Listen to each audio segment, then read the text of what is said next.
So you didn't manage your account health perfectly and you've started getting restricted by some bookies, or maybe you're doing really well with match betting and you want to scale up your profits. You may have heard of people talking about something called multi-accounting in match betting, but what actually is it and is it right for you? There are definitely some potential benefits, but there are also some big risks that you really need to understand before even considering it. In this video, we're going to break down what multi-accounting is in match betting, why people consider it, and whether it's actually right for you. So let's get into it. Quick disclaimer before this video, this is not legal or financial advice. Please make sure you do your own research before you implement anything from this video, and also seek professional advice where needed. This video is purely educational. I'm not encouraging you to do multi-accounting. I'm just explaining how it works and the risks involved with it. So what actually is multi-accounting? Now, first of all, I want to make very clear that match betting itself as a principle and as a technique is completely legal. Match betting, if you didn't know, is where you put a bet on a bookmaker and you lay against it on an exchange, and this way we're covered in all outcomes, so it's effectively risk-free,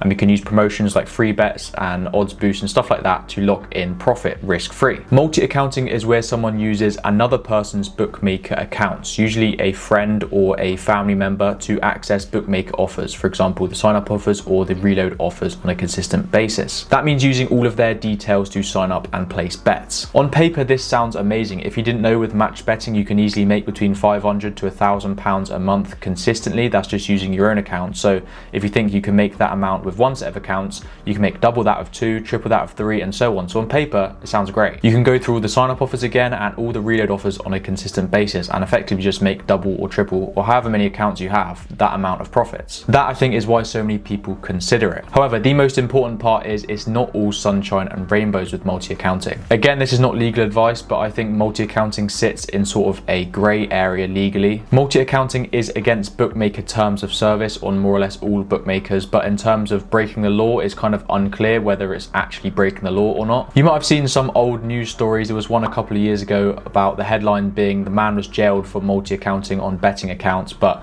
Carnberry did a really good video on this, but it was effectively not to do with him opening multiple accounts. It's actually him using like a chargeback thing on all of the different accounts he had, and this was obviously on a huge scale of like this guy had like 100 Bet365 accounts or something, so that's obviously a different level. So yeah, that was something different. So those sort of news headlines potentially are like ways to try and scare people, but you know, make sure to always do your own research. Now, let's be honest, a lot of match bettors do multi-accounting. You'll hear a lot of people talking about second accounts, family accounts, pet accounts, but just because a lot of people do it doesn't mean that you necessarily should. One thing you need to understand is that bookmakers aren't stupid. They can track things like your IP addresses, your devices that you're using on, your login patterns, your payment methods, these sort of things. So if someone were to do multi-accounting without being careful, they would just get their accounts banned pretty easily from the bookmakers. In theory, this would mean you'd have to use different devices, different IP addresses, so not the same Wi-Fi and stuff like that, depositing using their name, and obviously full consent of that person. In my opinion, this is my opinion, there's a huge difference between putting a fiver on the Grand National using your nan's Bet365 account and running a massive empire of like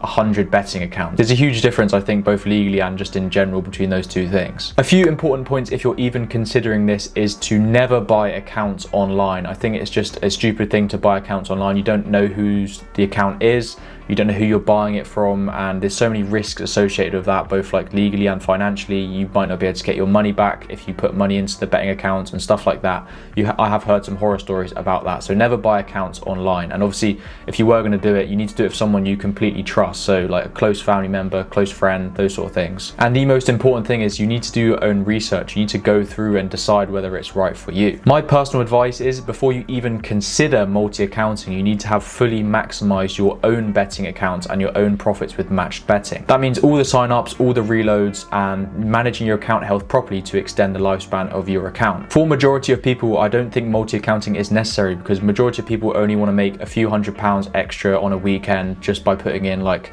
20 minutes, half an hour of work, nothing crazy. And you can make great money with one set of accounts. £500 to £1,000 a month is great money, and that's easily attainable with just your own accounts. So hopefully this video was kind of interesting about multi-accounting. The main thing is to always make sure you do your own research. And hopefully I've helped you understand that there are definitely risks of doing multi-accounting that you need to be aware of, and that's why your own research is so key. So if you found this useful, make sure to drop a like and subscribe, and let me know what other videos you'd like to see, and also hop in the Discord. I'll see you in the next one.